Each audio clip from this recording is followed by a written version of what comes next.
John Calvin on Psalm 102, verses 13 through 15. Thou shalt arise and have mercy upon Zion, for the time to favor her, yea, the set time is come. For thy servants take pleasure in her stones, and favor the dust thereof. So the heathen shall fear the name of the Lord, and all the kings of the earth thy glory. For it is time to show favor to her, the appointed time is come.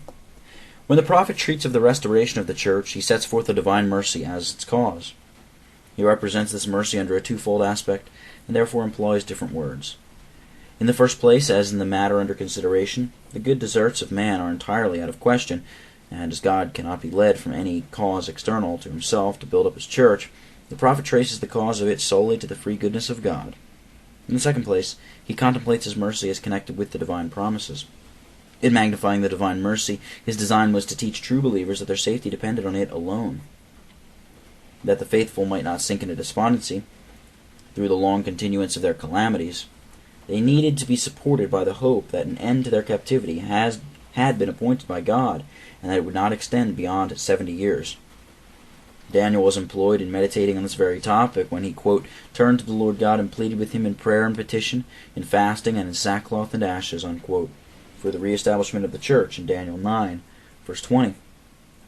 In like manner, the object now aimed at by the prophet was to encourage both himself and others to confidence in prayer, putting God in mind of this remarkable prophecy as an argument to induce him to bring to a termination their melancholy captivity. And surely if in our prayers we do not continually remember the divine promises, we only cast forth our desires into the air like smoke. It is, however, to be observed that although the time of the promised deliverance was approaching, or had already arrived, yet the prophet does not cease from the exercise of prayer, to which God stirs us up by means of his word.